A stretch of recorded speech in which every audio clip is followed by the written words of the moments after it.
In this video, we're going to have a look at content marketing and thought leadership. These related topics are kind of interesting in that content marketing is something that I think is kind of a current trend and has kind of been overblown by marketers. And on the flip side, thought leadership is something that has been around literally for over 100 years and is in no way a current trend. It's always worked when practiced. It is a form of content marketing, but I kind of don't even lump them in the same boat. So with that said, let's jump in and have a look.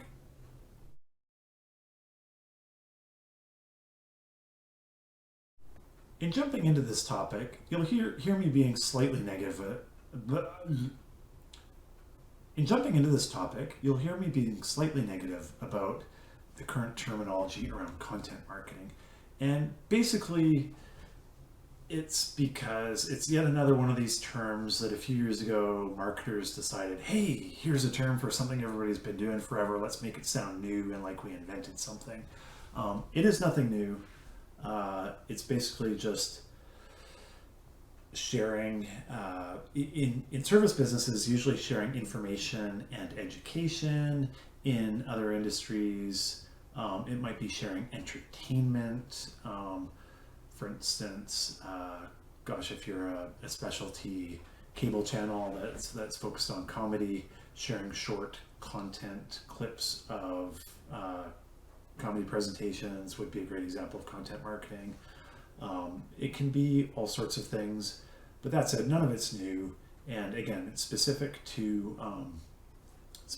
service businesses and most businesses where you're working with other companies, and certainly with service businesses, there's lots that are working with consumers, but it is going to focus mostly on education, training, helpful resources, that sort of stuff.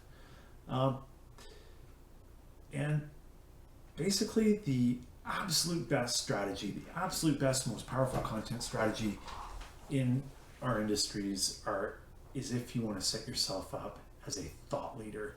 Basically, if you want people to perceive you as an expert and a teacher in your space, that can absolutely be accomplished through content marketing and thought leadership. So moving along, what actually is thought leadership? As I mentioned, it's becoming perceived as a leading expert or teacher in your field.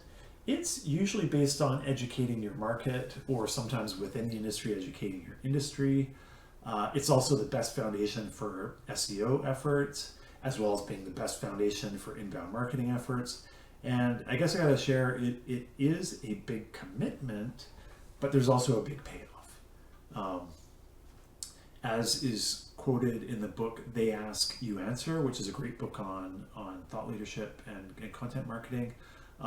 There are special rights that you get as a teacher in terms of trust and credibility and the way you communicate with customers. So definitely worth it, and it is a great way of establishing yourself and your company. And again, speaking of benefits, in a service business, being the leading expert in your field often makes you the top choice just by default, because if somebody is having something important done, whether it's a service in their business or a service for their house or car, or whether somebody's hiring an in-home care provider for one of their parents, the expert's kind of the logical go-to if everything else is equal. Another benefit, it builds fantastic credibility and trust, which is ridiculously hard to do on the internet, but you can do that in a flash as a thought leadership. Again, creates that definition, kind of creates the power of reciprocity when you're teaching. If you're giving great information and people are benefiting from it, they would like to reciprocate back. So there's that. And I mentioned the thoughts around being a teacher, but it's also a huge business accelerator and a career accelerator.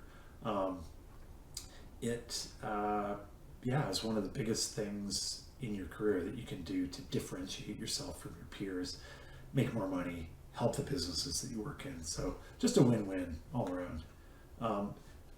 Bit of personal experience. I won't get too deep here, but just my own journey. In the slide the shot on the top left, holding some materials, those top 10 tips for looking good in print are actually from the late 90s from my digital print shop. teaching people at that time as a total introvert who desperately needed to generate sales in her digital print company.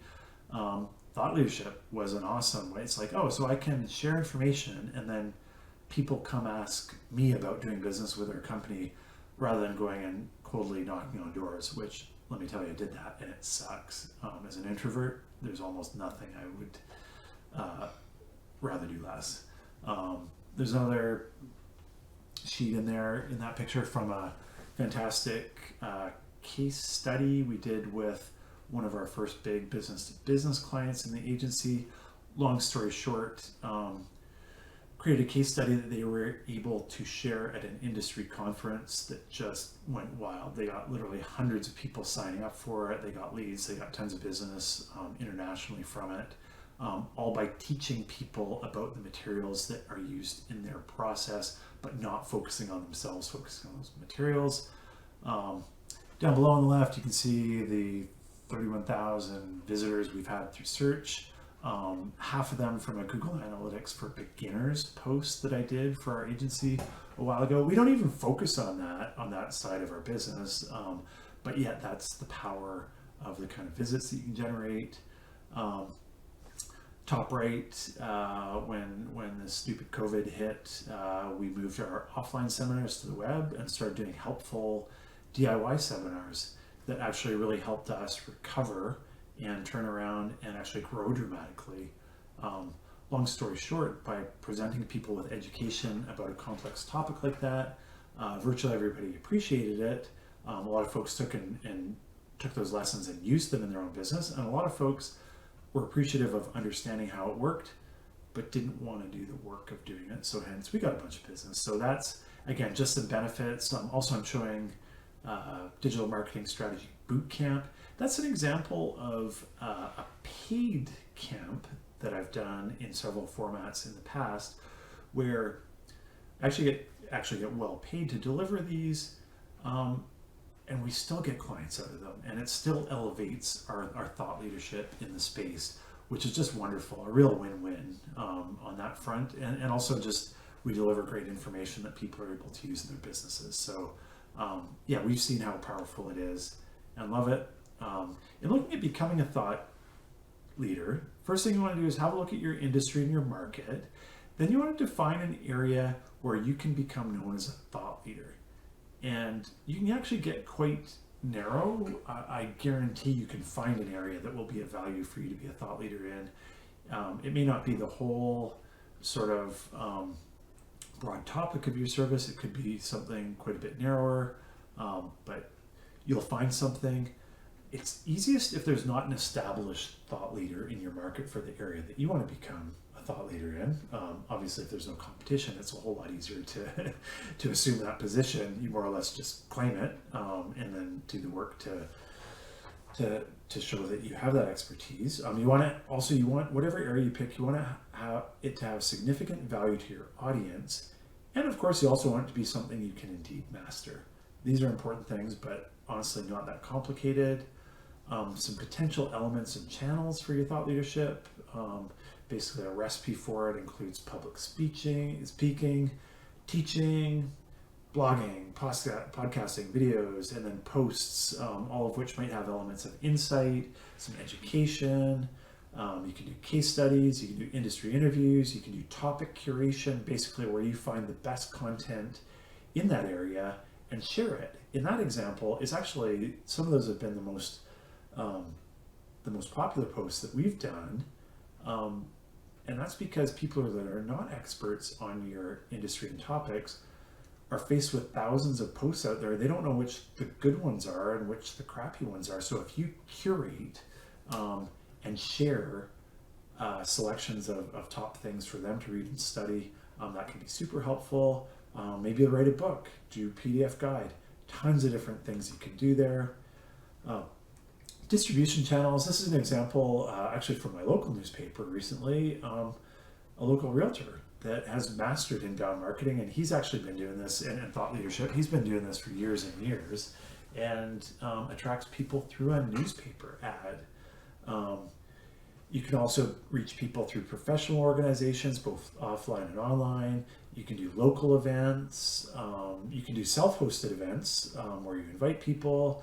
You can do events with business groups or for business groups. You can speak at schools, colleges, universities, do stuff on social media. You can use your blog, perhaps YouTube. There's just a million different potential distribution channels. You're only limited by your creativity on that one. And then kind of the full stack of the whole thought leadership area includes careful selection of the area, like I talked about, doing community involvement in events, doing some website posting about the topics with SEO considerations clearly addressed. You'll do some social postings to promote and engage your topics and your posts.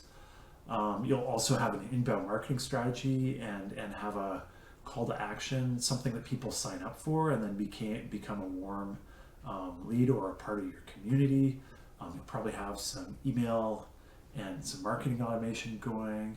And of course, all the above has to be done with a strategy in mind to help position you as a logical choice for these services, because you do want to have that context and make it really work out.